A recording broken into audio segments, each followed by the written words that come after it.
welcome along to the broadcasting lounge, and it's already that time of the season again where we get to decide our first champion of the season. We're crowning our Enduro Championship for the Spring Series tonight, final round of the MRX Enduro Cup as part of the Allports V8s, and we are at Portimao for this race in the Algarve region of Portugal, so it should be an exciting 90-minute race tonight. Qualifying just wrapping up. I'm Shane. Joining me in the broadcasting lounge is Corey. How are you, mate? Oh, pretty good, mate. Yeah. Look, these Tuesdays keep rolling around faster and faster.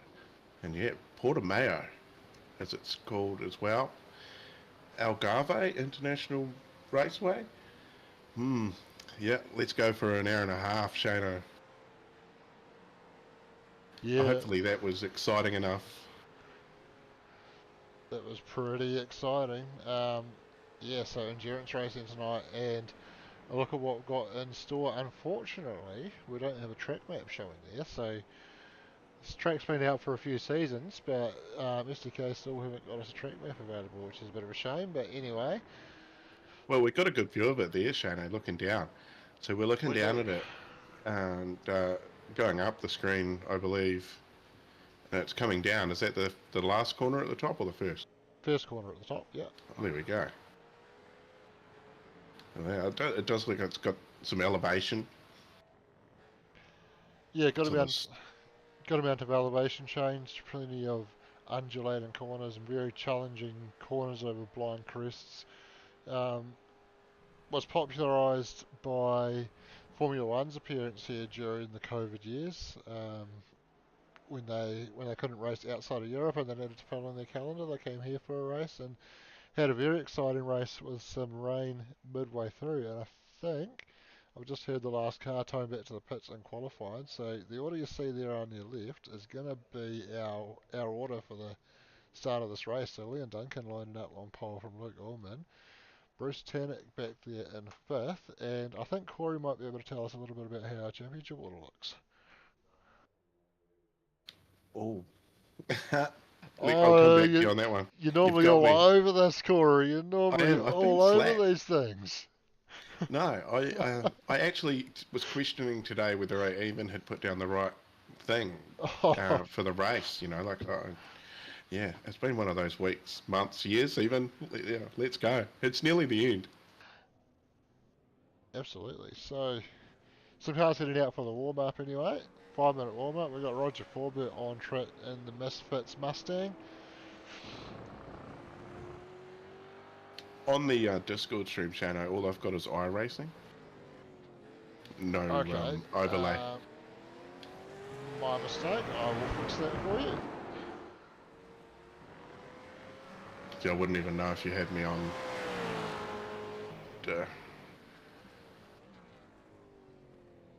That's probably a bit better.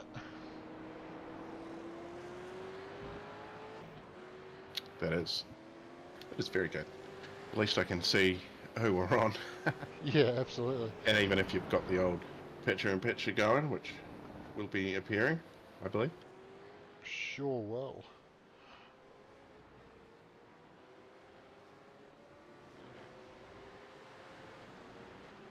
So Roger Forbert just out there going around on an outlap at the moment.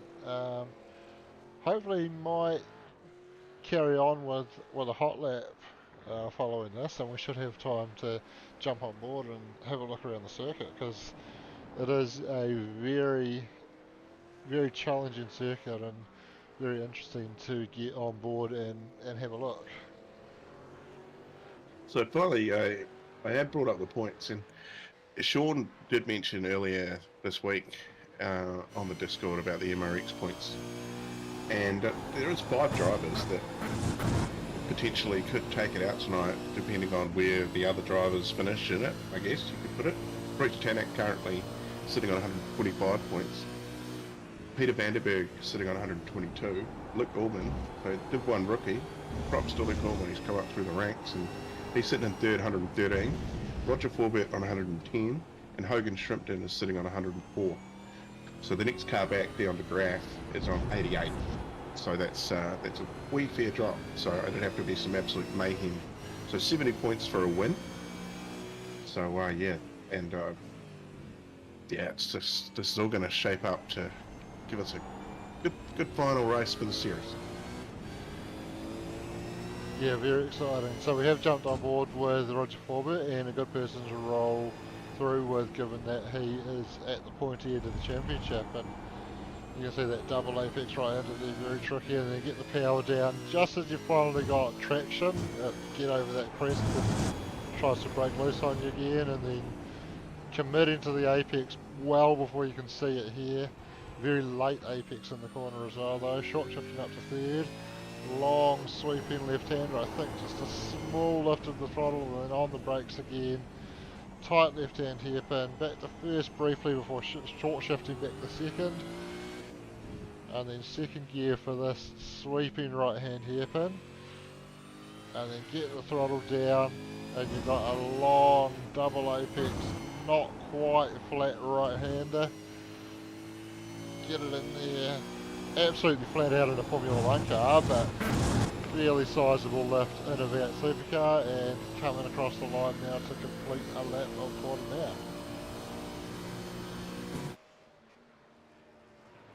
Yeah, so the low 140s is the time, isn't it? Yes, It's reasonably quick. So what I see before is like 5 kilometers. The circuit, 15 turns.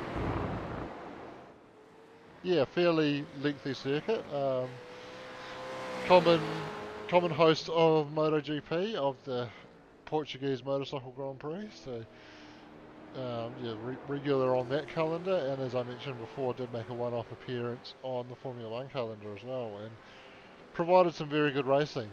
Kind of a shame that it didn't find a permanent place on the calendar, but obviously there's a lot of commercial realities that go into getting a spot on the Formula 1 calendar. So Yeah, I see South Africa's jumping in there, but was it 2027 or something like that?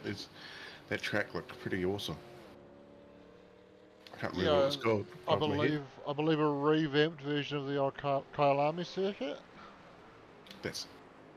Yeah, no, that's exciting thing, and we're excited here too. Gen 3 is coming, It and is. it's roughly around what 31 days.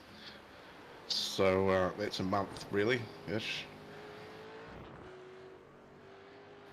I can't wait. It's going to be great.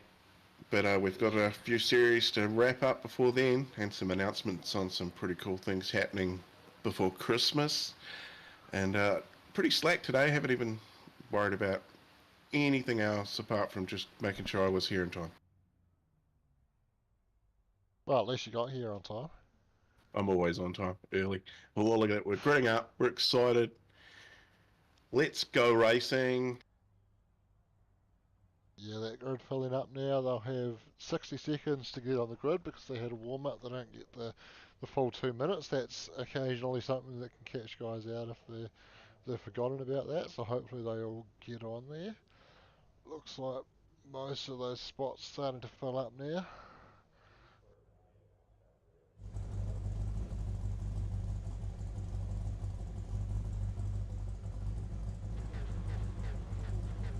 Yeah, just trying to get a rough idea on the numbers. Close to 30, I think. Yeah, huge numbers again for our Enduro race. All in, no splits. And the lights are coming up, the revs go up, they're just about to get underway. And they're off, and it's a slow start for Luke Allman off the front row. He's dropping into the pack. Roger Forbert's been able to get the jump and start to look at challenging for the lead. Peter Vandenberg, his teammate's going to follow him through as well. Bruce Tanak coming through into third place at the moment, and actually sweeping around the outside of Peter Vandenberg to pull off third place. Looking back, Blake Greenhill making a move, heading up. Jason Cossey dropping back at the moment, and I feel like I heard some tyres screeching. Might have just been the sound of tyres going over that curb. Blake having a big wobble there onto the straight, gets it together. Coming down into the infield hairpin now. And a bit of tyre locking. Dan Nolan looked like he was under a little bit of pressure there into the hairpin, but he's been able to see that off. Leo Duncan leads from the pole so far and he's just pulled out a wee bit of a gap over Roger Forbert. Bruce Tannock looking to make moves early in this race, up to third off the line and challenging on the back of Roger Forbert. Looking to see where he can go. Darren Lobb already up a couple of spots from his qualifying position. Not the usual qualifying pace we're used to seeing from Darren, and he's looking to make his way through as well, currently sitting in fifth and putting pressure on Peter Vanderberg. And Yeah, plenty of action right through the field. Everybody still quite bunched up. Some big movers early on. Steve Darren up 7 spots. Phil Whiting up 7 spots. And Michael Dell up 5. Bill Kilgore up 5. Steve now up 8. Yeah, they keep coming. We've got a car around on screen here. Phil Whiting involved. Everybody's pointing the right way though. Well, that kind of worked out lucky there, didn't it? It did. Was that Phil Carpenter that went around, I think?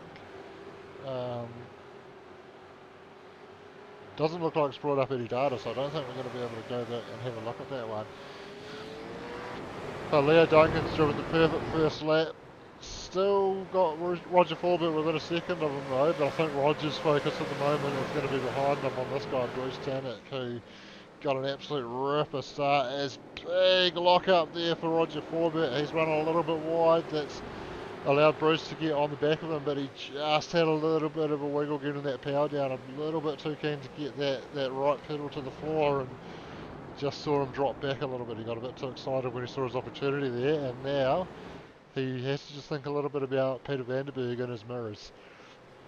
Yeah, well, it's gone from Roger having the great white shark in his view, and then Peter now he's hunting it.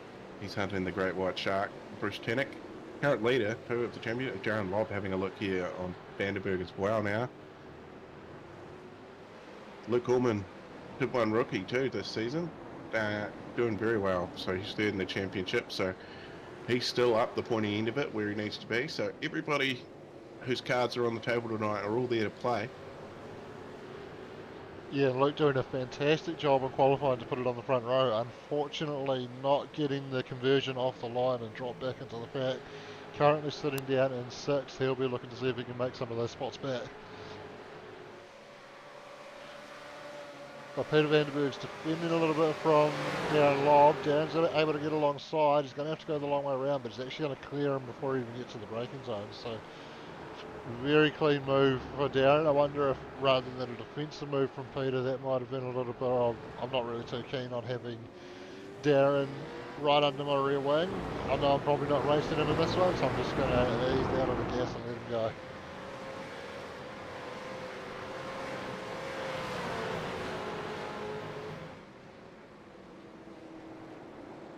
Yeah, Leo Duncan has had a great start.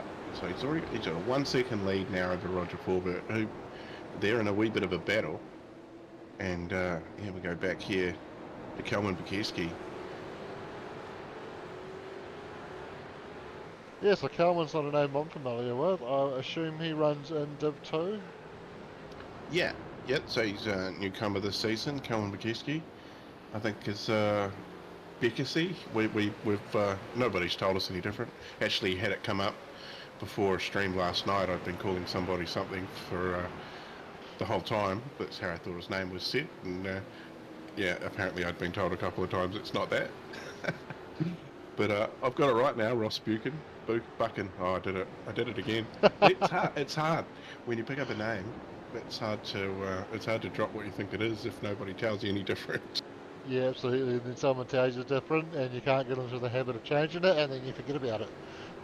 Yeah, I hope Brad wasn't watching. I think he's streaming tonight because he'd give me shit about that.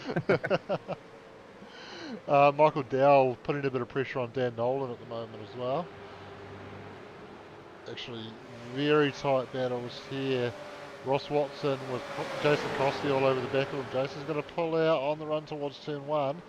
Actually a tricky spot to get the move done, but if he can position himself in the right place, he climbs over that curb, manages to deal with the curb enough, and I'd say he's made it stick over Ross, but he's got Robin Bradbury just sitting there as well, looking to stick it up the inside, and they gave him plenty of room, and then just manages to get that inside into the next corner, and now he should be in the clear, but Robbie's still there putting the pressure on. And of course, a few cars back, well, just a few cars back behind this, Adrian's out. If we could get a look and see what's on his bonnet, Shana, there's been a thing. So, I think on his bonnet is Delta Goodrum, I believe. So we did have in a stream a couple of weeks ago a prize given away for if somebody could point out who that was, and they said it was somebody else. So I don't know whether that went out, but I think it was actually mentioned that that was Delta Goodrum. So we better clear the air. Okay, fair enough. Always interesting, isn't it? You know, bit of a shit yarn on a Tuesday. You don't get them because you're racing normally, Shane. Yeah, I'd normally be out there doing it. As Bruce Tannock has got Darren Lobb sweating all over the back of him now, so we've seen plenty of battles between these two in recent times, and it looks like we're going to have another one for our viewing pleasure tonight. Oh, I wish I could replay that.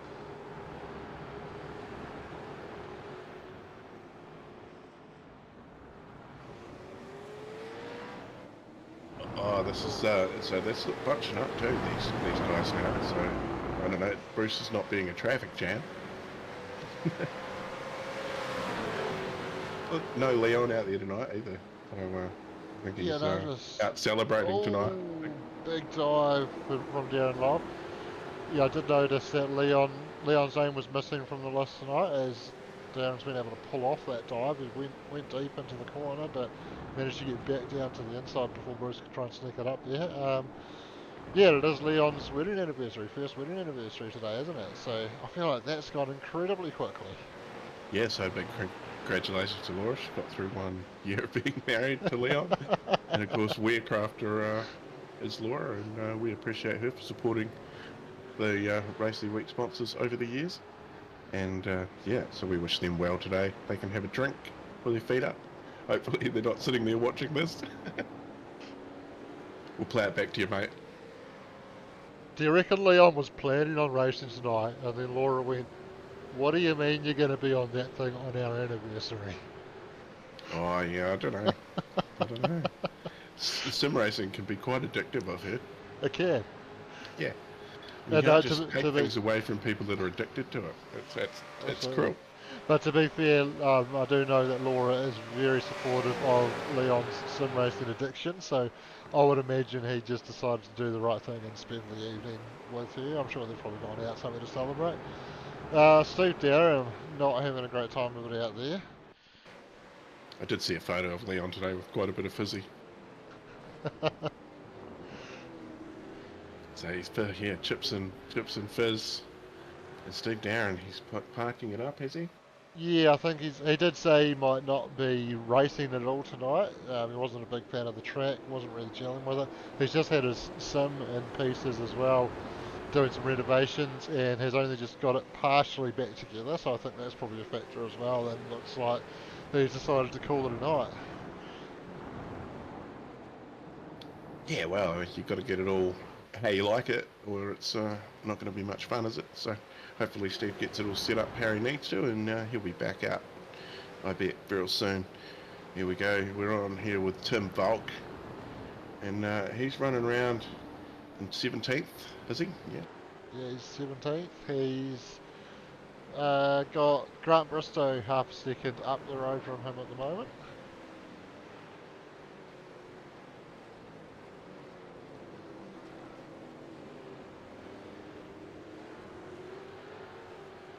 Actually, Grant has joined Reaper Racing. That's something I hadn't picked up on until just this moment. Although I had previously noticed the Devil's Cut logo on the Reaper Racing cars, so probably should have put two and two together a little bit earlier. So good on him. Grant's joined John O'Gibson's team, and a few of the other guys out there running for that team as well, with that same livery plastered all over them. Yeah, it's always good to get teammates. So I witnessed it last night. Teammates in an oval race that I was commentating on, and having there was a driver there without teammates, and there was teams there with teammates, and you know that one guy found it very hard.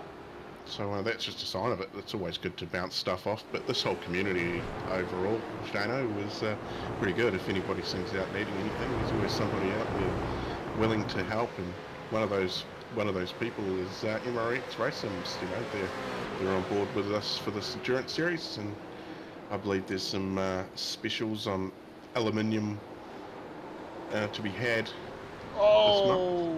Oh, who's that? That looked like... Calman Bakissi. Yeah, Kalman Bukowski. Looping it into the wall, and...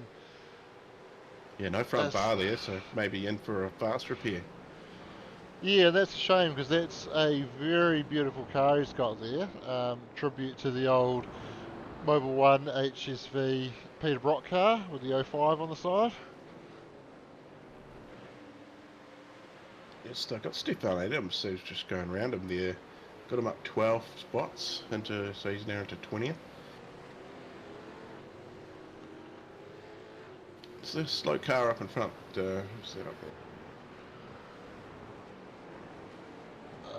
That's Michael Jones. Yeah, I've just noticed him dropping down. I wonder if he might have just had an off track or...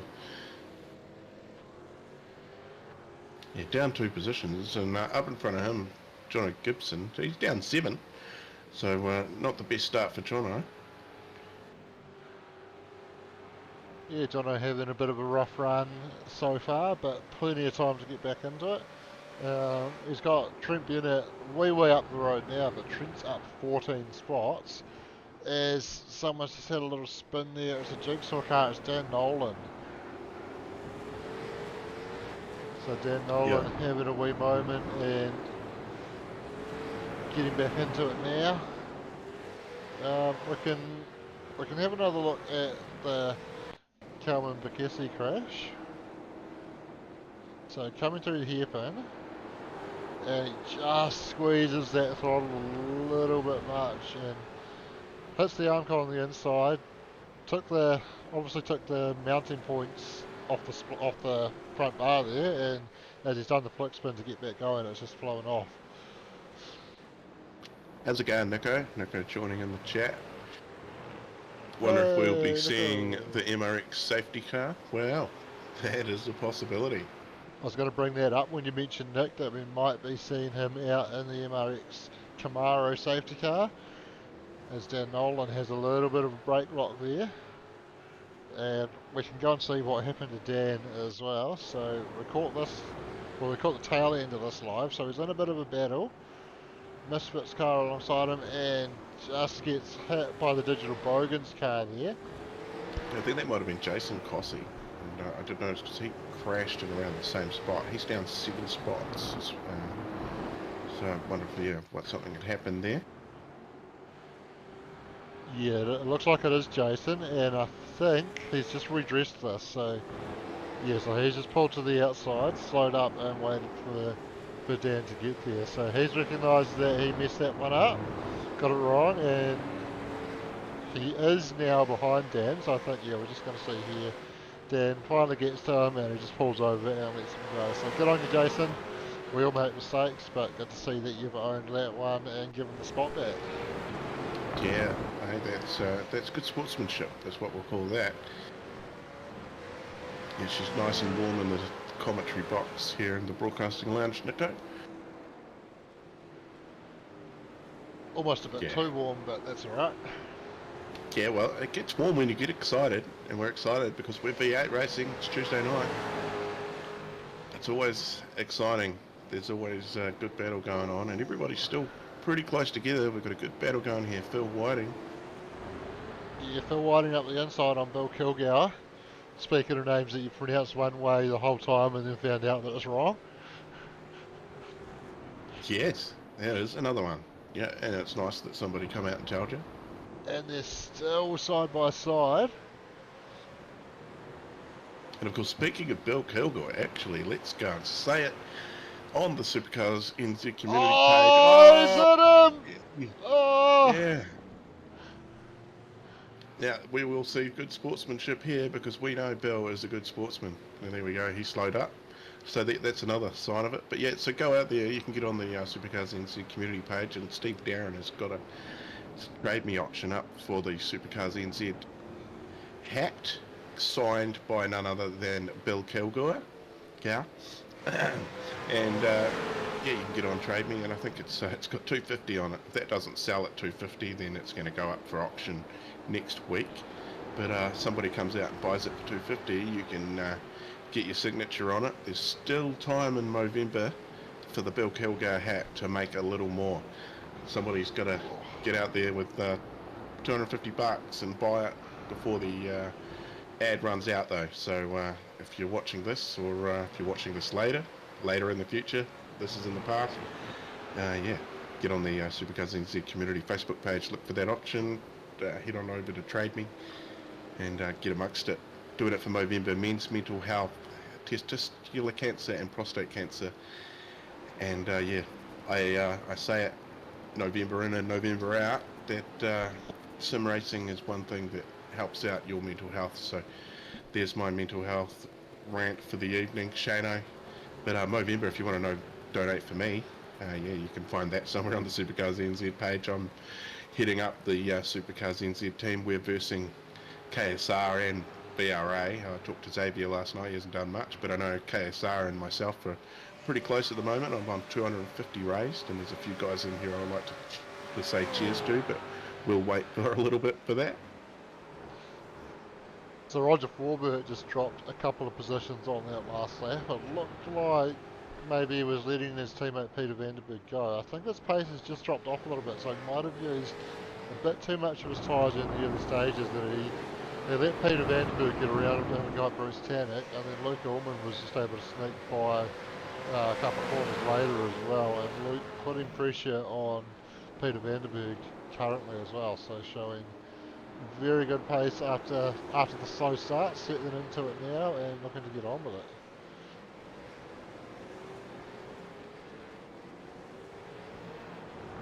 So Bill Kilgore's jumped to the pits as well, unfortunately, and looks like he might have called it a night because it doesn't look like he's come back on track.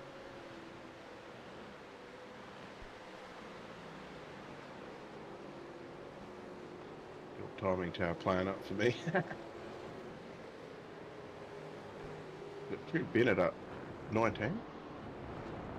Yeah, I don't think Trent put in a qualifying time though, because we're used to seeing him closer to the pointy end.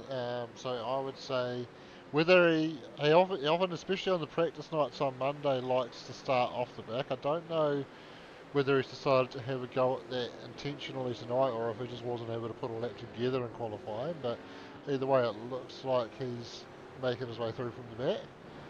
And I think I actually just missed him making the pass on Michael Dow because I noticed that gap getting very close, and then when I clicked on it, it just seems to have opened up since then. And we do have data on. Everybody is in the pit lane at the front at the moment. It is flooding through. We got picture in picture. It is a race in pit lane currently. Top 10, top 11. So is there a safety car out? I believe that could be what has happened. Who was it? Who was in the safety car? Hang on. Nick Mitchell is on track. We have a safety car early in this race. Yeah, the previous Enduro Cup races we have been seeing that safety car come quite late in the race, either closer to the. Oh, that battle for the pit lane. I'll have to get a replay of that. You're live. I could just rewind. Because that was great. Yeah, let me know when you've got that ready to go, and I'll bring that up again. But Stefan Adams has cycled to the front. He has chosen to stay out.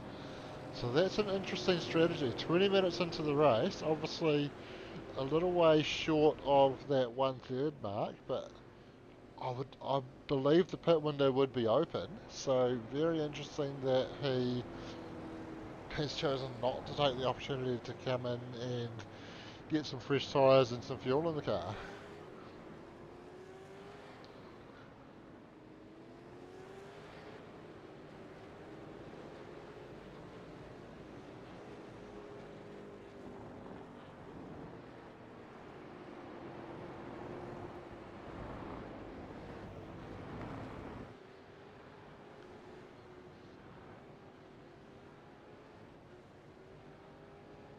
All right, Shano, I got something for us. Alright. I'm gonna play it at half speed. So yeah, Bruce has got out of the box. Of course, Leo, he's further up the pits, but this gets tight. Yeah, 4 cars all really close together on that exit. Oh, yeah, that is very close. I believe Bruce has been called, and the only car that hasn't come in is Stefan Adams. He's stayed out there in the Sim Black ZB, so he is current leader, but still has to pit. And we're only 12 laps in to this hour and a half, so 22 minutes.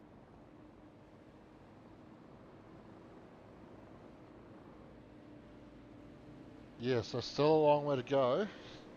That gets most of their first stops out of the way. As you say, Stefan's still to pit. Um, yeah, so Bruce doing a great job. Oh, Stefan pitting now. So that's a really interesting strategy because he's going to cycle all the way to the back now.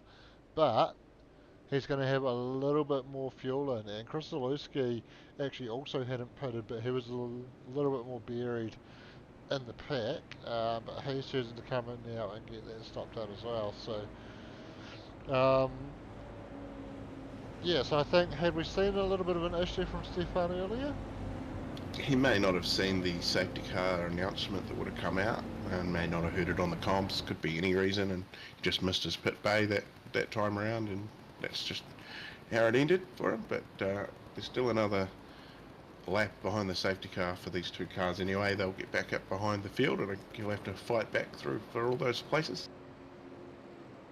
Yeah, that's right. I do just wonder though if Stefan was maybe already at or near the back, and same with Chris Zalewski, who's actually jumped Stefan in the pits there as well. But I wonder if they were at or near the back already, and they decided they'd be better off being at the back with a little bit more fuel in the car. Yeah, Could be a strategy. strategic thing. We love that in a long race, which you do have is restricted on fuel. And compulsory, well, not compulsory pit stop, you just don't have enough fuel, so you're going to have to stop. Probably a 2-stopper, I'd say, would be it tonight, eh, Shane? Yep, should be a 2-stopper, I believe. I'm just getting a little bit of distortion coming across your mic, Corey. It sounds like you've got an Apache chopper in the background when you're talking. Oh, okay.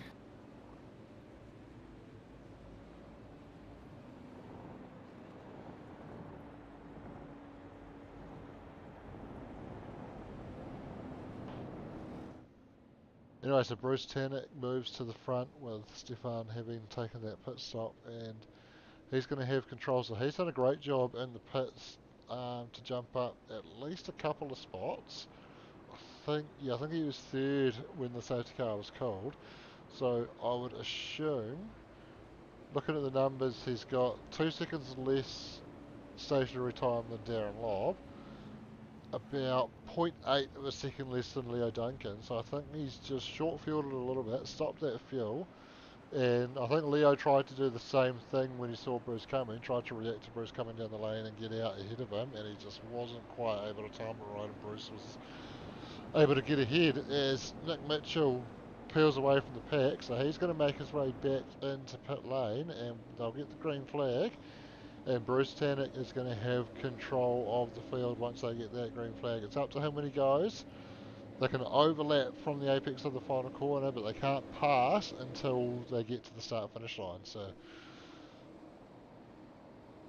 That should be sorted. I don't know why the noise suppression had stopped working.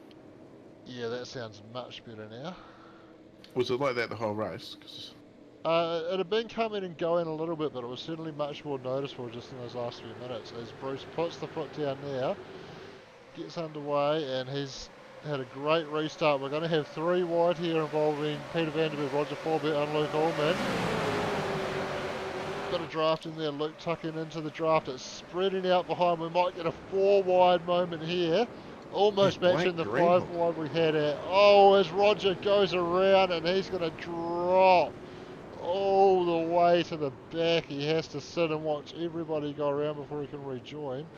Another car is at Coleman Keski Dan has gone around as well. Dan Nolan off as well. Kalman already a lap down, and he is at the back of that pack as Dan Nolan comes back on, and I think he's probably going to have a slowdown to clear on that rejoin as well, because he did have to cut across the grass on the rejoin there. Yeah, cold tyres, and there's always trouble in these V8s. Anything to do with tyres. Yeah, Let's go cars. Tim Volk as well. Sorry, Shane. Safety cars breed safety cars, and yeah, everybody keen to get racing again on cold tyres, having just been in the pits and just probably a little bit too keen, and yeah, we saw a bit of four wide action and resulting in some contact there and a couple of guys going around. So not what we want to see, but it's all part of it. They race hard. Sometimes there's not enough room on the track for all the guys that want to try and race together, and it doesn't work out as planned. No, that's 100%. But at least in a sim, you can just hit reset. Yeah, every now and then though you get a little bit upset. But geez, that Hail Mary from Blake Greenhall there, up the inside. God, that was a good pass. It's not the first time he's done that too. The old Hail Mary passes. Oh, no practice.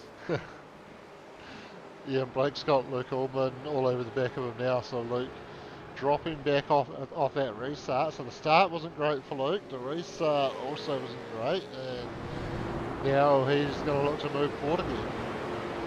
Get it out, might have dropped a bit during the pit stop. Is that where it was lost, or was it? Oh, it was the start of the race, wasn't it? Yeah. Yeah, he dropped back at the initial start, but he was involved in that side by side with Peter Vanderberg and Trent Bennett. No, it wasn't Trent Bennett. It was Roger Forbert, and yeah, obviously we saw the contact that sent Roger down towards the tail end of the field, and I think that might have just caused Luke to drop back a wee bit as well with that incident. Currently behind Blake and looking to see if he can find his way around. Yeah, well, as we know, Blake is a hard man to get around. Most BMW drivers are. They don't use indicators.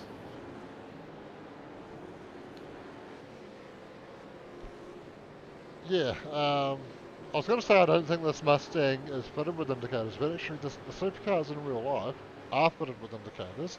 Of course, I think the Mustang just flashes the brake light on one side. Yeah, very American, isn't it? But of course, Really? I think that's the same with the Camaro. I think, yeah, that's an ugly butt, that Camaro one. But yeah, no, well, it's looking pretty good at the moment, but it's still going to be pretty tight at the top. And Bruce Tannock's probably still at the moment, as we sit, still with an hour to go. He's probably done enough. If he can stay there. So Bruce, after a decent restart as well, just dropped back behind Leo Duncan and Darren Lobb. Didn't quite catch what happened there, to be fair. No. Leo Duncan last time round fastest lap of the race too, a 1:42.39. So he's got some pace. Yeah, that's pretty rapid. I wonder, just after a restart where they've had to pit quite early in that window for the first stop, I do wonder is he just using a bit too much of the tyres this early on in what's probably going to be needed to be a long stint.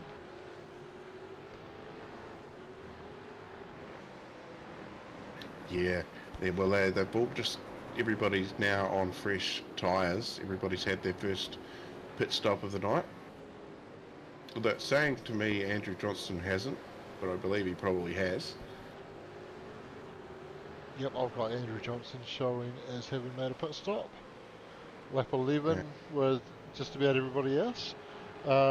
Interestingly, Phil Carpenter showing as pitted on lap 10, so he had actually just been in, might have even been in the lane when the safety car was called.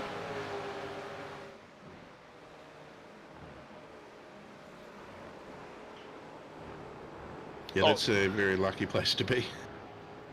yeah, well, it's probably a little bit neither here nor there really, because the drivers can push on to the pit lane once the safety car is cold. They don't have to slow down until they're on the back of the safety car or on the safety car queue. Of course, they do have to slow down in the pit lane when they come to the pits, but that's standard at any time. But yeah, I don't think there's a huge amount of difference between the time lost in the pits whether you pit under green or yellow. Although that being said, it does often happen where as soon as that yellow comes out, a lot of the guys switch into cruise mode straight away and just momentarily slow down out of habit, and then remember that they can actually push onto the pit lane and they need to get a move on. Yeah, because everybody comes into the race with a different strategy, don't they? Like before you've even hit the grid for the race, you've thought about it, haven't you? Well, you have to. You got to work it out. How's your fuel? You know, how much are you using? Because everybody's different too. Like, Yeah. you know, some people are really bad on fuel, and some are ace at saving it.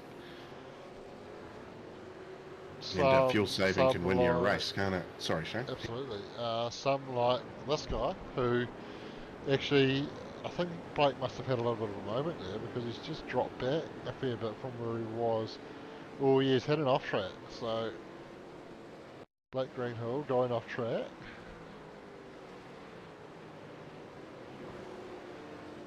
Oh, he's had a tap.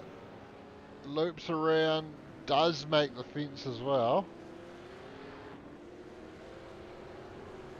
And I think that was Jason Cossey again, who, again, doing the right thing and slowing up and letting him pass. But, yeah, Jason not having a good night involved in a couple of incidents that he's just had to redress there. I'll tell you what, I'll cop it if I get in trouble. But I want to get him out a Napa hat. I know we've got quite a few hats, but I reckon I want to send one out to Jason Cossey because I think it's pretty cool that he's done it twice. He's recognised what he's done, and I'm not saying that that should always be rewarded, but I feel like I've seen a good bugger, and yeah. So if I get in trouble for it, but so be it. Jason Cossey, you can have a hat. Yeah, I like that. That's a great idea, Corey. Well done. Yep. Well, he's in here, and I hope he doesn't give up. Uh, keep going, because that's what it's all about.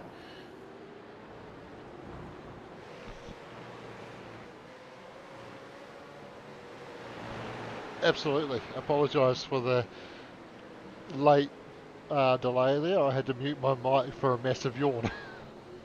No, that is fair. It is late. It is 5 to 9 on a Tuesday, and we're where we are every Tuesday, waiting for the 3 hour power at 9 o'clock so I can do my Oh, dishwasher. Oh, we've got some action. Dan Stefan Nolan. Axon, Dan Nolan. Adams, and yeah, sorry, Dan Nolan. Yeah. Yeah, Well, that resolved pretty quickly. Looks like 2 spots down for Dan Nolan, and everybody's still pointing in the right direction. Quite lucky. yeah, so Dan just attempting to fire it down the inside on Stefan there and making contact in the corner and both guys going around. We can have another look at it. I'm just wondering what a good angle might be. Let's try this. Sorry. Selected on the right one. Alright, let's try this.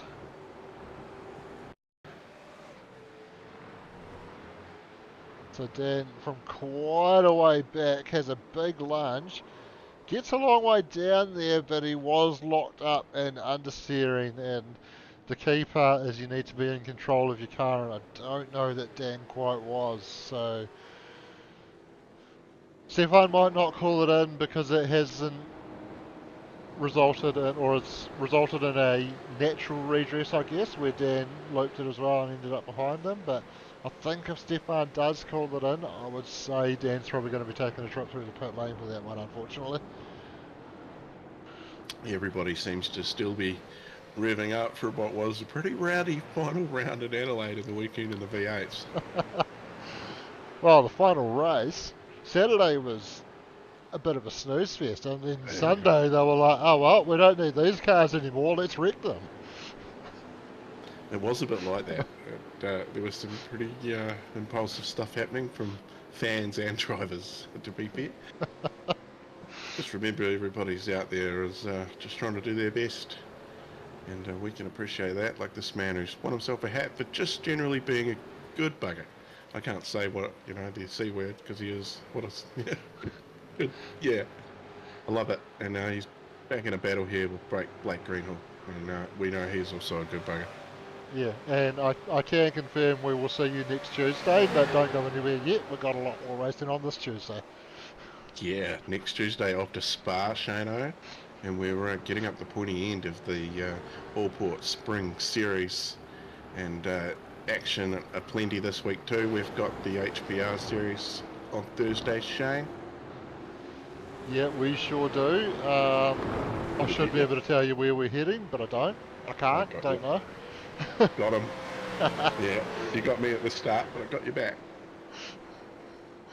I mean, I very rarely have the information that's asked of me. You normally have the Yes. championship order, so I thought it was a pretty safe bet to throw to you on that one. It was, yeah. No, I normally am pretty on the ball, but completely slipped my mind today. But anyway, here we are, and we're a fair way into it. But it's only 20 laps. We've only done 20 laps, so that's a bit of a battle here. Ross Watson in a battle with Michael Dowell. Grant Bristow, who I'll shout out to, he's just back there, gave me a donation towards Movember this week. Thank you very much, Grant. Good stuff. And Grant, one of our nation's everyday heroes as well. He's a firefighter, so very cool. That is, yeah. Yeah, Finns do great work. Not just pulling cats out of trees. They'll save your life, and there's probably bound to be, if not somebody listening and watching or racing tonight who's had their life saved by a firefighter, there's probably somebody who knows somebody who has. So.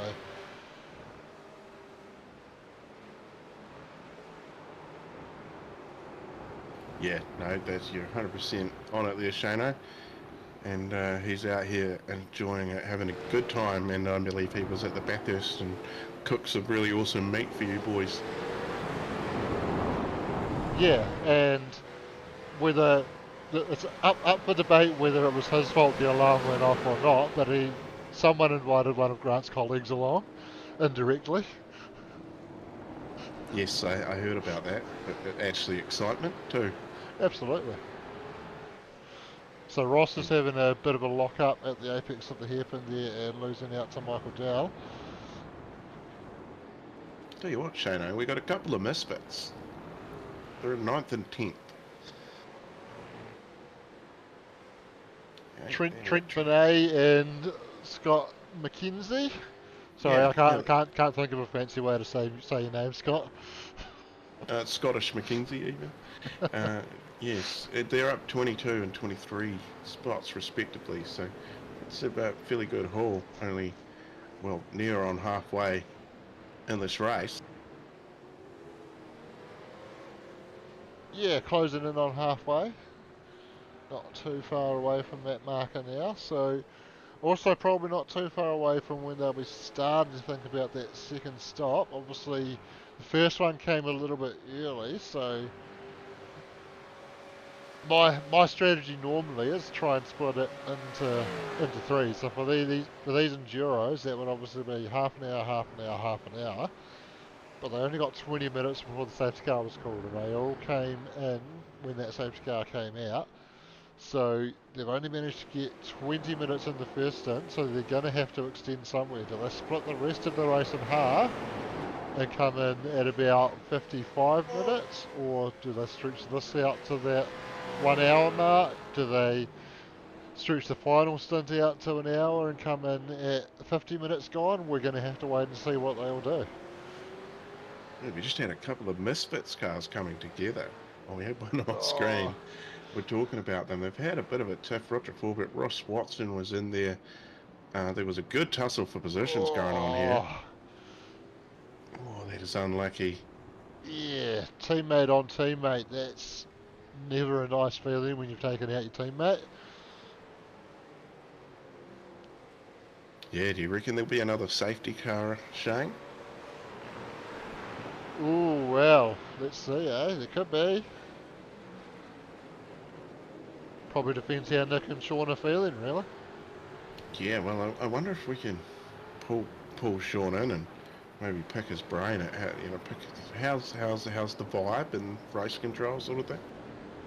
Yeah, I don't know if they might be a little bit busy though. There's been a few incidents. Obviously, we can't hear what's being called in because we've got that chat turned off. So yeah, I don't know. They might be a little bit too busy. Yeah, you're right, Shane. They probably will. It has been hectic,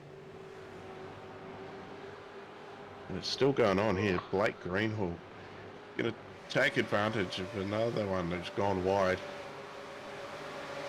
Yeah, so Roger just caught on the outside of Jason Cossey there, and Blake's been able to sneak it up the inside. Oh no! It's a Oh! mess. I was on board with Roger there as well. Oh, I think, yeah, Roger's a little bit embarrassed about that, but I think he's towed back to the pits. Uh, Looks like Jason's jumped to the pits as well. Blake's carried on, but that front bar just barely hanging on there by one end.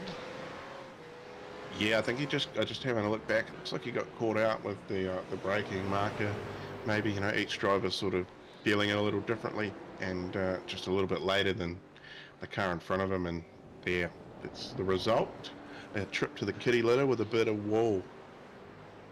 There goes the front bar for Blake. Yeah, it's very hard, especially when you're as close together as they all were, and that was a very tight bunch coming in the front straight. And yeah, it's very hard to try and predict when the other guy's going to get on the brakes. Obviously, there's, as you say, people have slightly different braking markers. Not everybody can attack the corner in the same speed, whether that's because they just don't have the same level of ability to hold the car at that speed through the corner, or maybe their setup's just not quite right to be able to take it at that speed. So yeah, a little bit of difference, a little bit of subtle differences in the braking spots for everybody. And when you're that close together, if the guy in front brakes a little bit earlier than what you're thinking he's going to, then it's very hard to get that reaction in time to not run into the back of him. And looks like that's what happened there for Roger, unfortunately. And yeah, after the initial contact, it's seen Roger go across into the rear corner of Blake as well. So very unfortunate. It looks like Jason Cossey is. Has he come back out? Still showing in the pits for me. Yeah. Yeah, no, he was. Blake Greenhall just coming in. Yeah, repairs aplenty. But Leo Duncan's still out in front. Opened up a 2.5 second lead back to Darren Lobb. Ain't no slouch. Yeah, Leo, not Leon. I'm missing you that much, Leon. I'm wishing you were here. Um, Leo, oh, has he just slowed up there, or is that just, was it just me, or was that looking a bit slow for that corner, or maybe not? Maybe I'm imagining things. Anyway, Leo new to the league at the start of the season as he comes to the pits and has to squeeze past. I think that was Alan Scott making his way in there, and a whole bunch of them following him in as well. That's why? Yes. It looks like I'm not live. Well, that's helpful. No, but pit lane is now flooding once again. So Leo Duncan first to get into his pit bay. Blake Greenhall coming out, was it? Yeah, I think Blake probably just finishing up those repairs. He did get waved around the pace car when he came out of the pits. Um, Yep, there so, we've got a car going past there. yeah, it looks like Darren Lobb going to be the leader as they make their way out of the pits. We've got,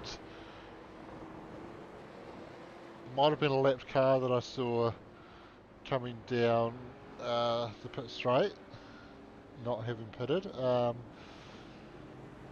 But yeah, so Darren leads the race. He's managed to get the jump on Leo Duncan after they all piled into the pits, and he's going to have control of the restart, but we're just on that halfway mark. I don't think they're going to have enough fuel to get to the end. This is going to turn it into a three-stopper. Everybody's come in, or bar a couple at the back that are a lap down, haven't taken their second stop there. But yeah, the majority of the field and all the lead lap runners have come in, taken the chance to get some fresh rubber on, because let's face it, with everybody bunched up, you don't want to be the one guy on old tyres. But yeah, long way still to go in this race, just over the halfway mark, and they'll save a little bit under the safety car, but I don't think that's going to be enough for them to get to the end from this far out, unless there's another very late safety car. But it's also going to mean they're going to have to go a long way on this set of tyres if they do manage to save enough to get to the end. Yeah. And Darren Lobb, who's on screen here, is one that is known for going long on fuel. If they've got a sniff of being able to sneak their way home with some fuel saving, they're going to give it a hoot. A go. Yeah. Sorry about that. A hoot. What's wrong with me? Let's not open that door. Oh yeah, that is fair. Trent Bennett, though, up 23 spots, found himself inside the top 10 now as well. Yeah, he sure has. And Scott McKenzie also up 23 spots, just in 10th position, so just inside that top 10. Interestingly, Adrian Zeal? Yep. Adrian just no loss or gain, sitting where he started, as are Robbie Bradbury and Peter Vanderberg. Oh, I love that. That's a good stat. Yeah, this far through the race, and you're exactly where you started. See Jason Cossey getting a wave around. Helman Bukowski on his way around as well. Yep, couple of wave rounds going on, so we're going to get one more lap under yellow while they sort that out. Alan Scott also, yeah, he's going to take that wave around now. I was going to say I would assume he should be getting that wave around, and Roger Forbert's in the pits, so he's not going to be eligible. You need to be obviously on track to get wave around. Yeah, so I jumped in the Discord tonight, and Alan was in there early, like I've seen him most race nights since he joined, and just quizzed him on how he was feeling and being new to sim racing. So he brought a sim fairly recently through MRP, one of the sponsors for Thursday night, the HBR series, and he's brought quality stuff, and he's got a off-road racing background, so I thought that's pretty cool. And it was good to have a yarn and just being new to sim racing in general, but he's come from a fairly different sort of background. But yeah, I could give him some credit. That off-road racing, those guys are nuts. Yeah, they sure are. So I assume we're going to be going green this lap, so it shouldn't be too long before we see Nick accelerate away from the field here. It's going to give Darren Lobb control. He'll have to maintain 80 to 90 kilometres per hour until he gets the green flag. Once the green flag comes out, he has to do a consistent speed, so keep that 80 kilometres per hour until he chooses to accelerate. And then once he accelerates, he has to be consistent with that. So if he needs to slow down for a corner, that's fine, but he can't just slow down for no reason once he's gone. He has to maintain that consistent pace. Yeah, so Leo Duncan losing the spot during the pit stop, and yeah, he's going to have to get up close to Darren, and we know Darren's going to be pretty quick off the restart.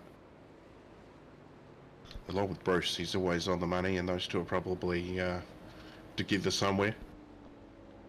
Yeah, that's right. Leo still has the fastest lap of the race so far, though, so he's certainly got the pace to do it.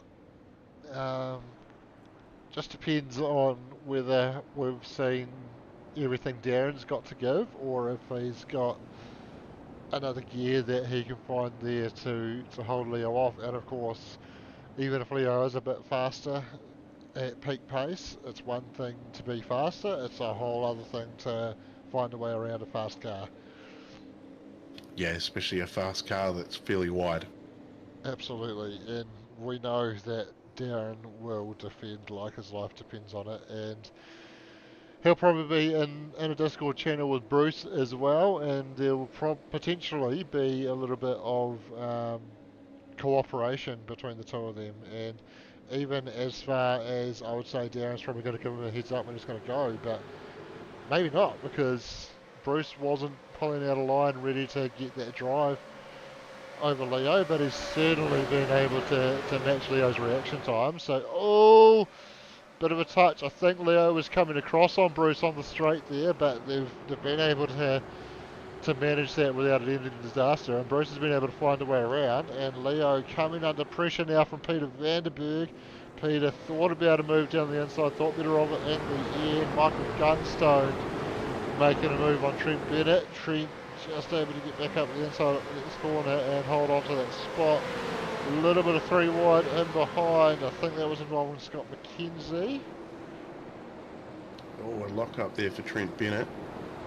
Sorry, actually it was Ross Watson, the Misfits car that I saw involved in the 3 wide there, and he is in the midst of a massive mid-pack battle at the moment. Tim Volt going down the inside of Jono Gibson, and Dan Nolan trying to get involved in that as well, and just bit of side by side with Jono, and in the end just having to slide in with Phil Whiting sliding in behind them. Peter Vanderberg taking a ton of pressure from Luke Allman at the moment. Oh yeah, there's action everywhere you look at the moment. Absolutely, it's insane out there. Well, we're over halfway. We've had 2 safety cars. Everybody's currently on fresh tyres, full tank of Go Juice. It's not a race to the end though, Shano, is it? Well, it is a race to the end. That's the whole point. No, they're going to have to stop again as well. It's kind of meaning. Yes, they are going to have to stop again. Absolutely. Yeah. It'd be good to see if anybody, I wonder if anybody actually thinks they can make it home from here, because I'd like to see somebody give it a go.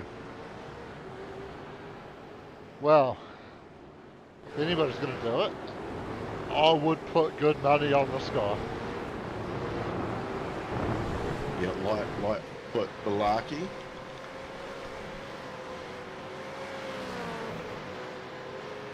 Drives like he's actually paying for the fuel.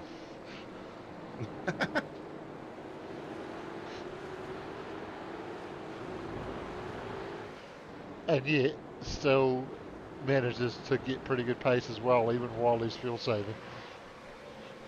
Yeah, of absolutely zero practice, just turning up on race night and having a good time. Yeah. Oh! Grant Bristow in the background. Absolutely firing it off there. That's not even registered as an off-track, unfortunately, and probably has registered as an off-track in his incidents, but hasn't logged an incident for me to grab a replay of it. Yeah, there's close racing going on just about everywhere you look. Yeah, when I look down the gaps column on my live time, and I think it's very rare that I don't have a gap that's in red or orange. As Leo Duncan and Bruce Tannen go side by side, there's a bit of a touch there. And Darren opened up a 3.6 second lead there too. So Leo Duncan not quite giving it up, but he's up the outside. Oh, Bruce just able to sweep in front there. It's a good battle, and I think these two battling tooth and nail like this is what's allowed Darren to open up that lead, which is now 4.5 seconds, and it's also putting that pack right on the back of them. Peter Vanderberg not far away from Leo Duncan's rear wing at all, and there's a whole angry pack coming in behind. They're definitely definitely right there, Shane, and everybody. It's all still up in the air. If Darren wins, he's going to maybe go up a little bit, but I think he's just a little bit too far out with these other guys there. Whoa, Bruce!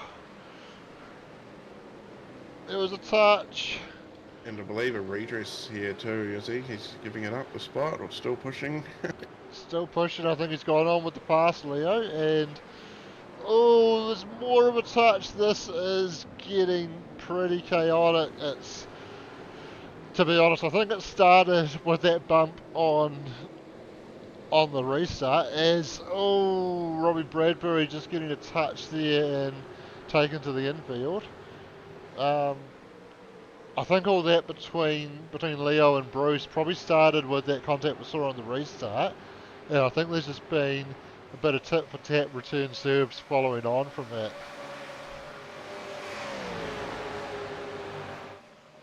Yeah, nobody wants to give an inch, Shano.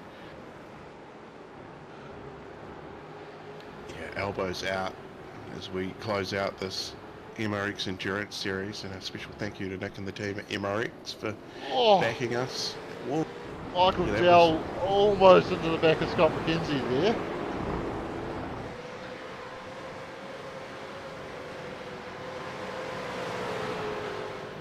Blake Greenhall's just put a move on Tim Volk. And Jason Cossey's going to follow him through as well. Yeah, good to see Jason Cossey still out there giving it a crack. Love it. What we want to see. And he finds himself at this point in the race too. He's only down 8 spots from where he started, so good recovery. Yeah, very good recovery indeed. As Blake all over the back of Dan Nolan. Oh, bit of a touch there. And Tim Volk shooting off exit stage left. As he's stuck in the barrier there as well. Oh, he's got to toe to pit lane. That's unfortunate. With the Armcos in this sim, there can be glitches where you hit them and your car just gets caught on the Armco barrier, and that's what happened there for Tim, unfortunately. Yeah, look at this. He's is he saving fuel? I don't think so. He's honing away. 8 seconds, 8.2 to be precise. He's got the foot down. Now that Bruce Tannican is in behind, now he's under pressure too. Coming into turn 1 here, there's still that angry pack of. It's like a cycle race, you know. We've got a leader, and then you've got a what do they call that bunch of cyclists? It's not the F-wit one. The peloton. That's it. Yeah. They're all jostling for position. Yeah, the peloton's going to have to work together a lot better if they're going to catch this breakaway.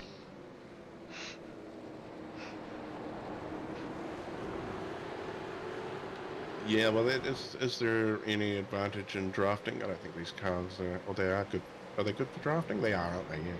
Yeah, they get a draft. They'll get a decent draft down the front straight.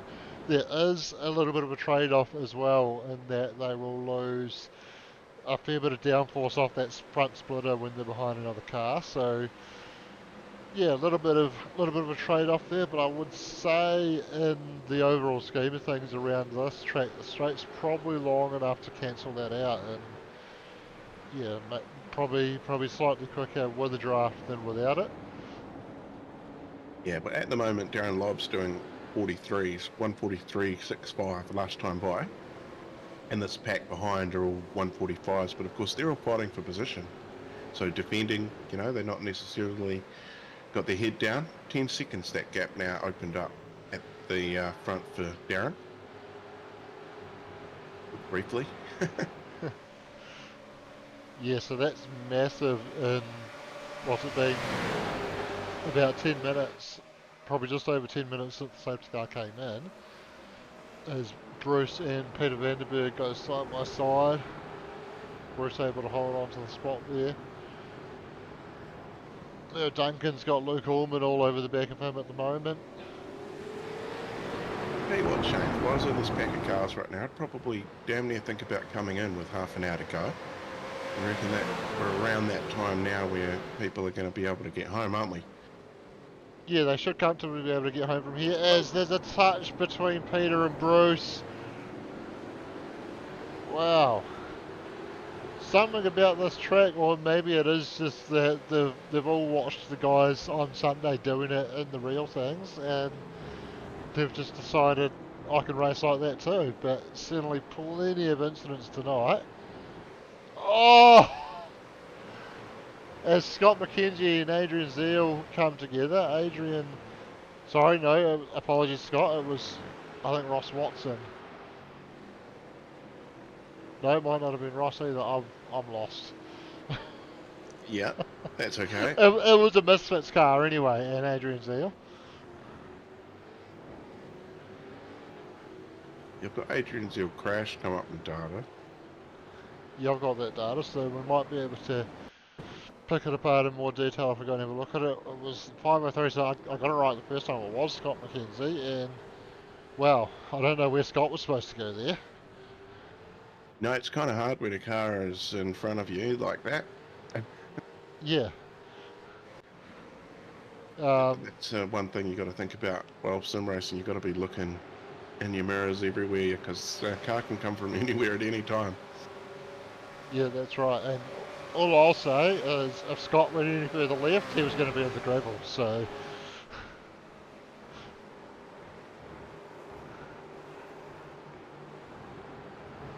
Leo Duncan now is in second spot in the front of that angry pack, and there's an 11-second gap to Darren Lobb there, so a bit of fighting to do. Slightly pulling away from Luke Allman.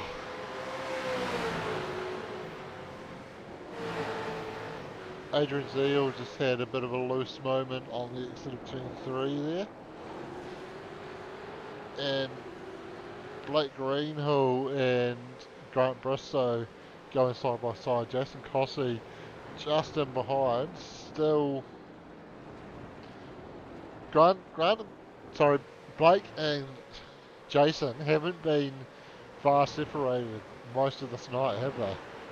No, they've been together all night, these two, and it's been a battle. Blake down 3 spots in 15th currently. He's got Dan Nolan up in front of him. Scott McKenzie up 20. Trent Bennett is up 26 into 5th spot now with that Misfits car. Yeah, that's a mammoth effort off the back of the grid, and in front of Bruce Tannock as well, which we'll know how quick Bruce is. So Trent will be very happy to be having a battle with Bruce and surviving it so far. Oh no. No, you didn't just have it, Jay. The less said about that, the better. Let's move on to something else. Wow. Lost for words. That was instant. Literally, as the words came out of my mouth, that one happened. Yeah, that's unreal. I don't even think that could be a record. You hadn't even finished completing what you were going to say. We don't need to finish it. And yeah, I was far enough through it that there's no way I can back out and act like I was going to say something else. No. Oh, we love to see it. No lid skids though, so I'm not fully satisfied. I'm not satisfied unless there's a lid skid. That is my new thing. Been commentating on some oval stuff, and they've been on their roofs. Trent and Scott having a bit of side by side. Yeah, these Misfits cars love racing with each other. They drive each other to get quicker. But yeah, Roger Forbert, has he come back out? No, I don't think it did come back out. No, it looks like he's called it a night, sadly.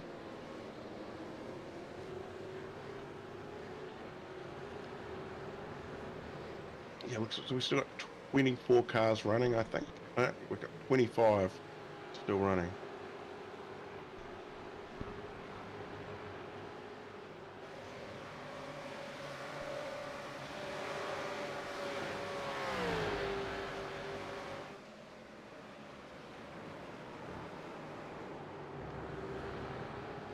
So still no sign of anyone else coming down the lane, Shane. So yeah, it's got to be one of these guys that are in a battle, I reckon.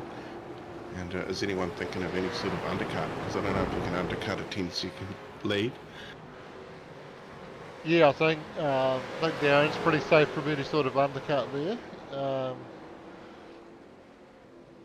Yeah, I don't know. I'm interested to see what's going to happen because I was halfway through the race, so 45 minutes remaining. So if you split that in half, you're looking at about 22, 23 minutes. So we would probably be expecting them to see them in the next couple of laps if they split that last portion of the race in half. Oh, we see Michael Dell there went really wide. May have caught a little bit of grass.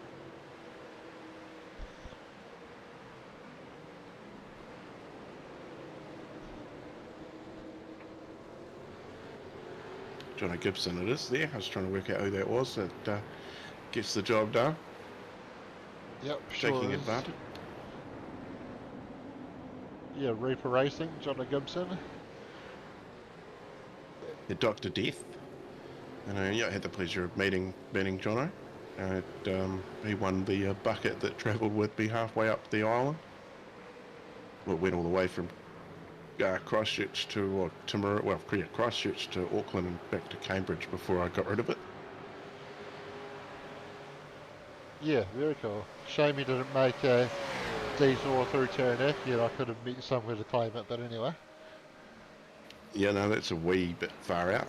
But I have had to go that way when it snowed through the middle. But I did hear today, right on Christmas, or the end of Christmas there, they're going to shut the desert road. Scott McKenzie having half a look at Phil Carpenter. Almost managed to sneak his way through there actually, but he's going to be caught on the outside and he's vulnerable to Trent Bennett now. Teammates going side by side again. And Trent able to get that spot, but goes a little bit deep, runs wide on the exit, but able to just carry enough momentum to prevent Scott from being able to get back down the inside there. Yeah, the field is quite getting spread out at the front there now. Still plenty of action going on right in the middle, right here where we are. Oh, bit of a lock-up from Ross Watson up ahead there. Looks like it didn't hurt him too much though. He's been able to carry good momentum through that section.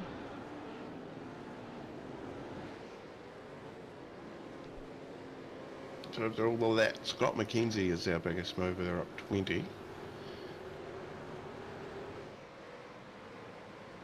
Yeah, so that incident that Trent had with Bruce set him back in that regard, didn't it? He was, I think, about 26 spots up on where he started. Now just 19. I say just 19, like it's a small achievement to gain 19 spots in a race. But he might be going to try and match his teammate here. Had a look at Phil, just had to bail out of it in towards the apex there, but he's gonna go down the inside here, locks the brake a little bit. That's going to give Phil the opportunity to get back down the inside, but Trent's going to have the inside for this next corner and has made it stick for now, but he's just going to have to be wary that Phil is within range to fire it down the inside of the hairpin, and because of that he's gone a bit deep, locked a brake, but seems that that's a corner where if you do get in a bit hot you can carry that momentum around the outside and get away with it. Oh, he's giving it back up the inside. Does he? It's going to be side by side down the hill. Next corner's a left-hander, so Trent's in the favoured line for that one. But can Phil hold on the outside and get the... Oh, as Trent goes far too deep under brakes. Locks up, goes wide. That's a tricky spot as well because it tightens up very late in the corner, so you have to brake a long way through that corner, and these cars do not like braking and turning. No, you're 100% right, mate. They don't, and that's one of the hardest things about driving them, I reckon, is the braking. Yeah, very much so. You do want to trail the brake into the apex, but just a very small amount of brake on that trail brake to avoid locking that inside front. And obviously, Trent got in there with a little bit too much to do with slowing the car down while also trying to turn it, and just had a Oh, massive lockup. Speaking of massive lockups, yeah. You hadn't even finished saying lock up, and Balaki was locked up, and everything avoided. Even on my screen there, he came very close to the back of Dan Nolan's car. Oh, we got a digital bone around. oh, Jason Cossey in the fence. So he hasn't had the best of nights, but still out there doing it. Good on you, Jason. And yeah, I think every incident he has at this point and keeps going, he just deserves that hat even more, doesn't he? Oh, yeah, you're 100% there, Shano. He definitely has earned that hat tonight. Just you're keeping on, keeping on.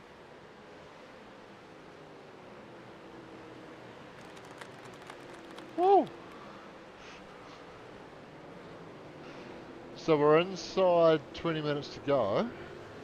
Still nobody coming in to take that third stop. So I'm thinking they're all pretty confident that they've got the fuel to get to the end. Yeah, well, if you've got a whiff of it, got to take it. Be interesting to get some insight.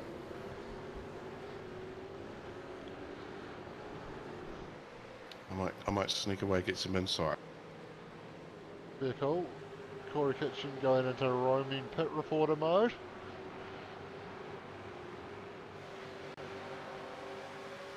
Meanwhile, Blake Greenhill having an epic battle with Trent Bennett all the way over to the pit wall. And he's going to see if he can round up Phil Carpenter at the same time. Not quite able to do it, but Blake Greenhill picks off Trent Bennett. Trent slipping back even further after those incidents. Oh! That was just a bit of a pinch at the apex, and unfortunately Blake ended up getting turned around there. Probably just a racing incident on that one. Blake right up behind Phil Carpenter, locked up, had a bit of a touch on the rear bumper of Phil, and ended up getting tagged by Trent Bennett afterwards there. Trent Bennett also. So we just Sorry, saw this moment anyway. involving Phil, Blake, and Trent, and Trent actually redressed that one, but I'm not sure he really needs to, because it was really just the checkup that saw him with nowhere to go. So I called that a racing incident, and I'm sticking to that. But Trent obviously felt like he had done wrong there and redressed that one. Anyway, go ahead, Corey. What information have you been able to get us? Yeah, they reckon they're going to get home, and yeah, I was in there while something was going on. There was some go, go, go. But I realised I couldn't see the stream at that point because I'd left here. Yeah, funny how that works. When you leave the Yeah, room, it's a bit hard to see what's on the screen. yeah, 100%. But yes, reckon they're good to get home. So Oh, who was that? Was it Grant? He's ended up in the pit lane. I don't think that's where he was planning on going, but it's where he's ended up.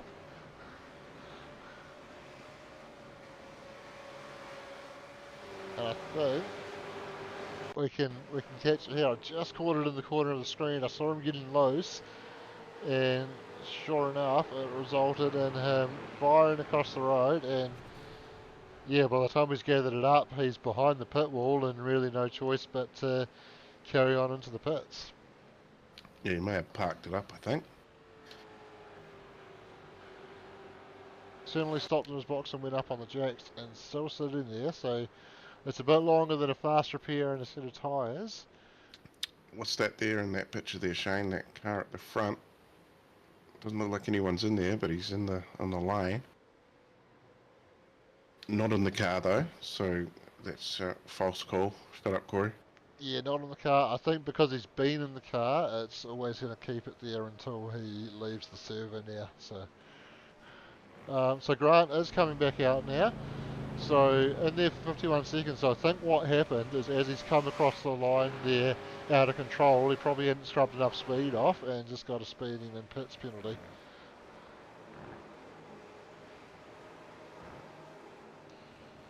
Yeah, true. That's a good point. He's lost a little bit of ground, Grant Bristow. Yeah, a little bit. 51 seconds there wait, so I would say he did get done for maybe a aggressive entry to the pits. Well, it was certainly aggressive.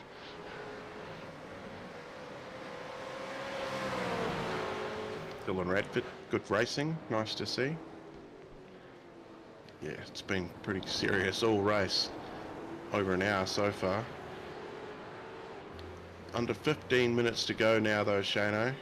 And Darren Lobb with an 11-second lead, you would say has got it pretty sewed up.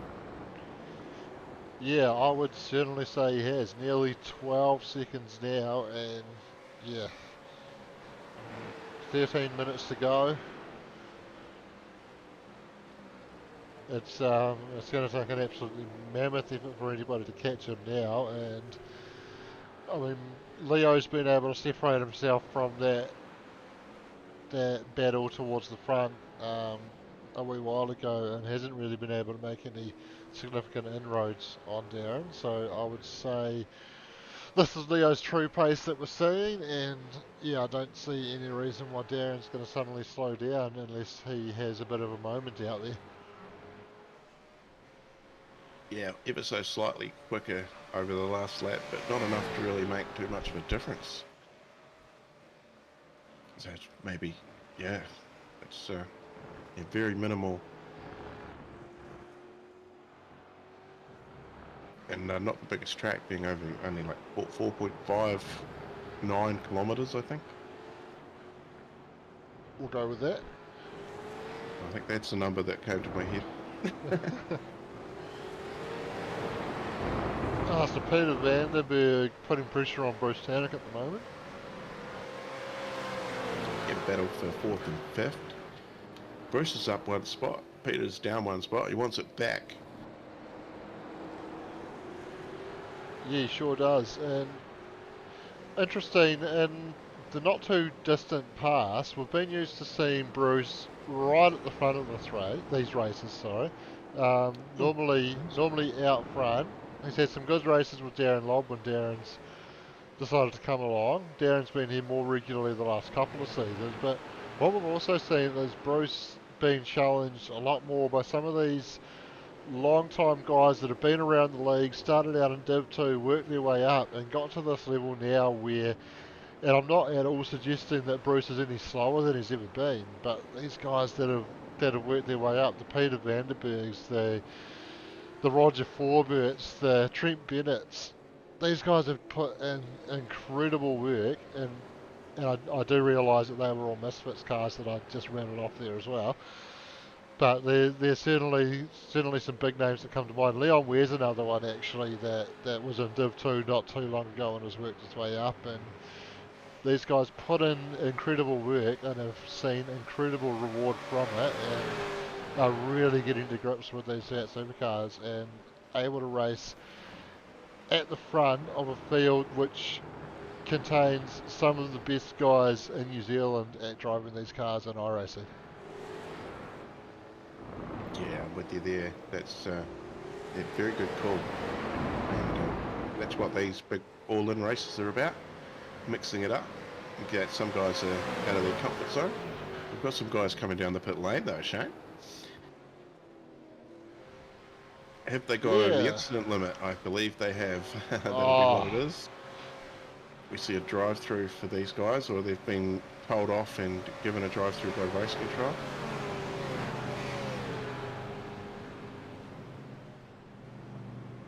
Yep, so it looks like Blake just carrying on down the lane, not stopping in his box, so that's the drive-through, and same for Jason Costley in behind. So they've been through the pits 3 times, only taken 2 stops, but yeah, so unfortunately that third trip through the pits is just to serve a penalty. Yeah, so everyone's fueled for home, under 10 minutes to go, and that gap at the front down to 10 seconds. So ever so slightly, Leo Duncan has eaten into it. Yeah, I suspect a little bit of that is probably Darren just going, okay, I've got a comfortable lead now. He's not going to close this in. There's no need to take any unnecessary risks. I'm just going to carry on at a slightly reduced pace and just make sure that I don't make any mistakes. Yeah, and a good buffer between Leo and Luke Allman and Bruce Tannock as well. But he's got still a few eager racers in behind him.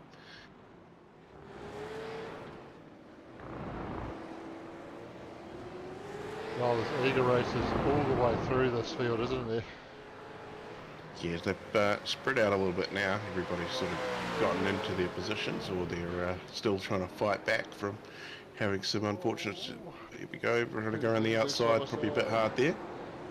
Yeah, hard spot to do it, but he was able to get side by side. Got the exit out of turn 3 and had the momentum, but Bruce just putting his car in the right place to be able to defend. Yeah, Bruce get a good drive out of the corners too, but I think Peter's a little more eager, under brakes maybe. Seen him close up in the tighter sections and sort of lose it where it's a bit more flowing. Hope that makes sense. Yeah, it does. And just while this battle's going on as well, Robbie Bradbury just sniffing around in the background, seeing if he can pick up some of the pieces if it goes the wrong way. Yeah, sit back and watch. 45 laps just rolled over as Darren crosses the line. 7 minutes almost there already left to go. So we're probably looking half a dozen more laps. Not quite. We're going to hit 50. Yeah, what is it, minute 40, so yeah, I'd say probably 5 laps, including this one, so I'd say we're probably going to be a lap short of that 50 marker.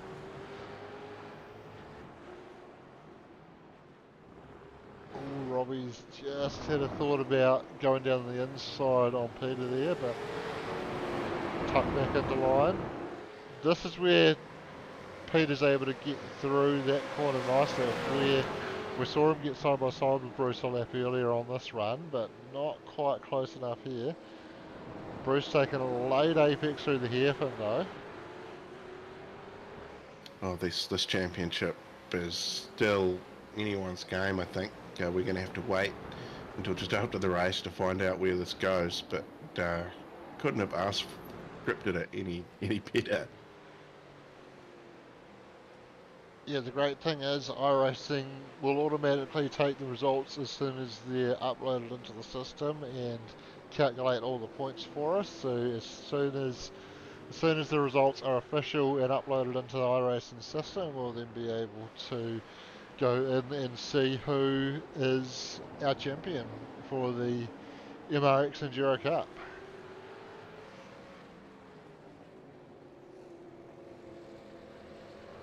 Yeah, these two still inseparable. For us down the field, there's really not too much action. Yeah, this seems to be where it's at the moment. There's a couple of close-ish battles going on. Peter getting the draft down the front straight though, and he looks to the outside as Bruce covers the inside. We'll just see if he can use that slightly better line to get a run on Bruce through the corner, but again, Robbie poking the nose out, so Peter's got the mirrors to think about as well as what's out on the windscreen at the moment.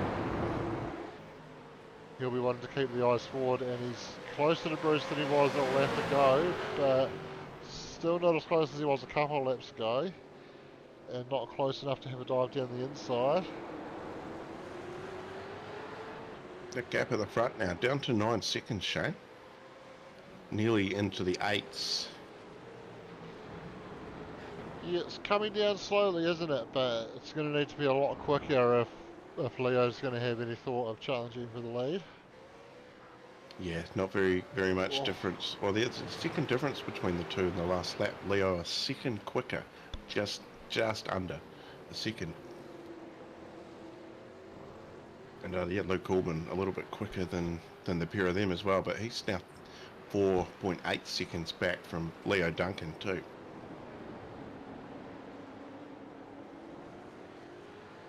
Yeah, so that's all spread out a wee bit at the moment, and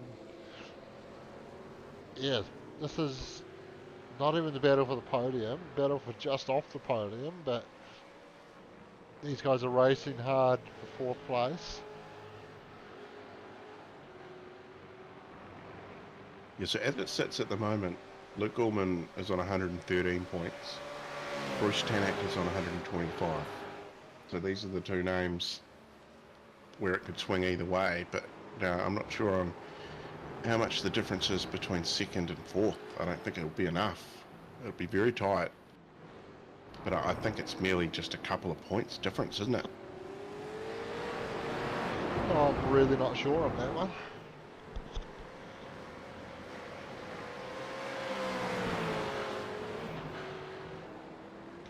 Inside the last 3 minutes now, as Bruce goes a little bit wide at the hairpin.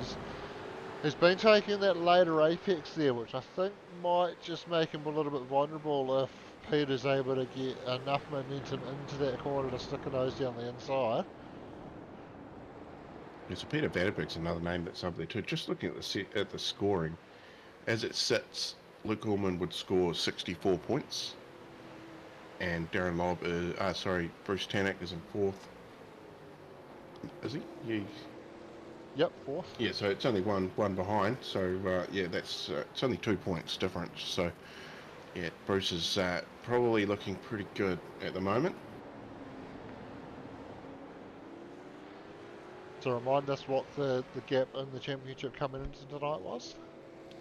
So Bruce Tanak's on 125. And on 122 points is Peter Vandenberg, who's just in behind him, so not enough to get past. Luke Coleman, who's in front by only one spot. Oh, yeah, only one spot, but if Peter can get past, or if anything happens to Bruce from here, then yeah, it's his to lose now, and I'm pretty sure you'd be aware of that as well. Don't want to get into anything crazy, because yeah, a trip down the lane or something now would be absolutely terrible. Yeah, well, not a lot of points separating these two. I guess if they just swap positions, that's probably not enough. But I wonder if Peter gets by Bruce and then Robbie's able to sneak through as well, does that give Peter enough to claim it? Yeah, so it's 3 points, isn't it? Yeah, between these two. Oh, well, Robbie there goes that around. idea because Robbie's just looped it. Cursed again. Kind of. But yeah, it's really interesting to unpack it on my screen. We see a bit of action. That's Darren Lobb and Alan Scott. Barely new to the league, Alan. So he'll, oops, sorry, mate, and carry on. Yeah, I just happened to look at your inset there as that happened. 30 seconds to go, so this might be the final lap, or is he going to get around for another one?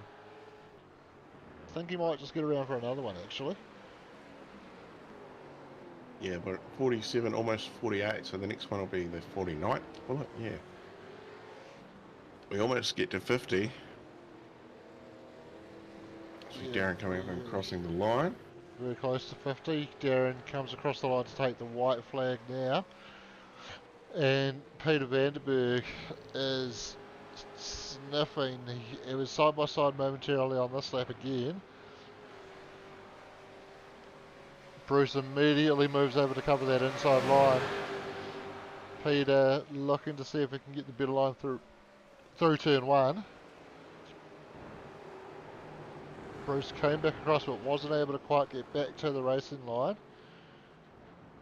But Peter not able to get enough of a run through there to make a move. But if he can get through this section cleanly, and this left hand has been one of his strong suits, he just has a little bit of a wobble off there though. That's actually given Bruce a bit of a run away from him down towards the hairpin. Oh, he has half a look as Bruce takes that late apex again. Just locked a brake there to avoid contact. season-defining stuff on the last lap. That is excellent. You couldn't script it. If Peter gets in front, would be only 2 points spread. So that Robbie Bradbury thing has been happened. You go in the screen there in the background now, 5 seconds behind these two, 5.8. And he looks like Peter's sort of lost it through that flowing section again. Lost a little bit of ground, but we get up to these tight bits towards the end as we see Darren Lobb here coming up to take the checkered flag. Yeah, Darren takes the win. Dominant performance tonight. Leo Duncan's going to come across the line in second. Luke Ullman rounds out the podium. But this is the battle we've been watching. Bruce Tannen is just going to be able to hold him off. Comes home in fourth, although Peter getting the run towards the line. Oh, he's got him! Or was that? No, sorry. The line's earlier. I got a bit excited there. Oh, Bruce had already backed it off because he had already crossed the finish line, so ignore me, people. Bruce finishes fourth, and that should be enough to wrap up the MRX Enduro Cup for spring 2024. Robin Bradbury coming home in sixth after that late moment, was able to hold on to that position. Michael Gunstone seventh, John O'Gibson eighth, Ross Watson ninth, Dan Nolan coming home with the top 10, Adrian Zeal 11th, Trent Bennett 12th, Phil Carpenter just coming across the line now in 13th. Andrew Johnston coming through the final corner now, he is 14th. And he's got Chris Zalewski just behind, he comes home in 15th. Blake Greenhall, bit of a rough night for Blake, but comes across the line in 16th. Jason Costley, rough night for him as well, but he scored a head out of it at a P17 tonight. And Phil Whiting may have already taken the checkered flag. I think he was a lap down and he's already back in pit lane. And Michael Jones coming home in 19th.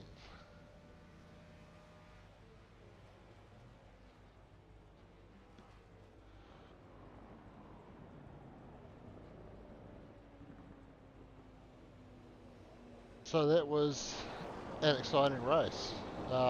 Plenty of action going on, plenty of drama going on, and we'll say unofficially at the moment that we think Bruce is our champion. We'll get more numbers on that soon. I think it's still going to be unofficial there because there could be some points penalties handed out post-race that we'll have to keep an eye on. But yeah, looks like Bruce may or may not be our champion. Yep, still waiting for that to come up, Shana. I just ducked away to, release the pressure. And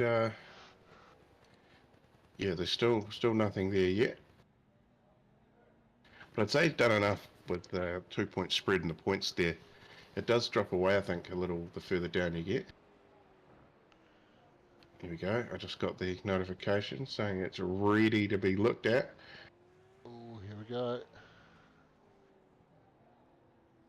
Well, the results came up anyway, so we'll go in and check out the season. No, it hasn't. Fibbed. Told a lie. Yeah, so 125 points for Bruce before the results come through, and 122 for Peter Vanderberg. So, yeah, 3 points spread with the scoring. And where did they finish? Fourth and fifth, wasn't it? 61 and 58 points. Yep, so we can bring up the race results, or I would like to bring up the race results. Let's see if that does anything. There we go. So Darren Lobb taking it out. Leo Duncan in second from Luke Ullman. Bruce Tannen fourth.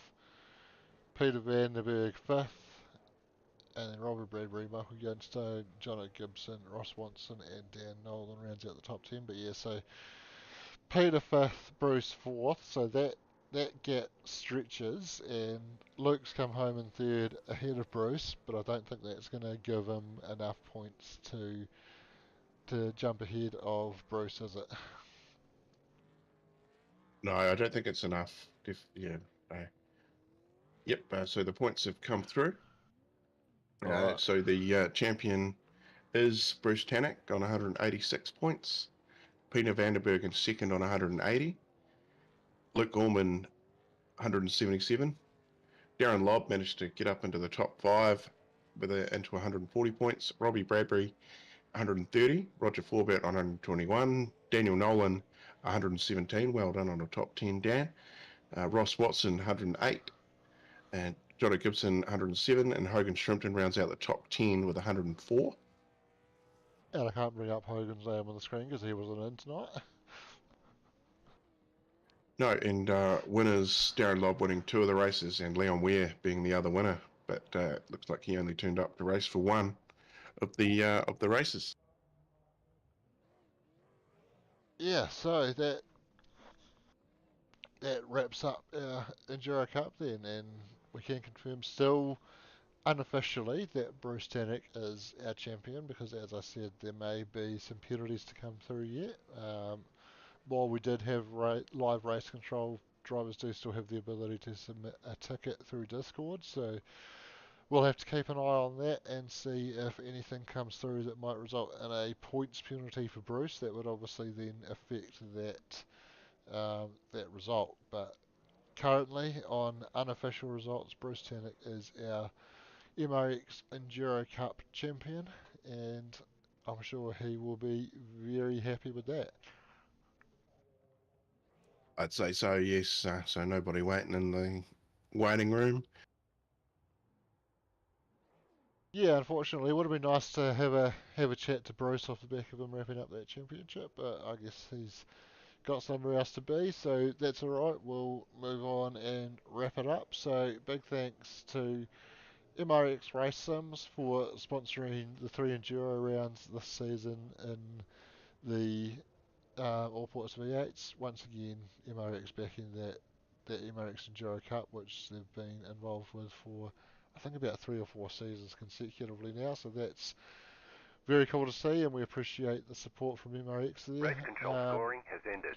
Thanks, of course, to Allports for being the season sponsor of the V8s. And while this wasn't the Allports Championship, they're still the V8s sponsor, and the Allports Championship will continue next week as we round out the last few weeks of that one and the last few weeks in the Gen 2 car as well before we move to Gen 3 next season, which we're all very excited about. Massive thanks to Napa Auto Parts for backing the broadcasting lounge, giving us some very cool prizes to give away, and we've given away one of their hats to Jason Cossey tonight, so that will be coming your way, Jason.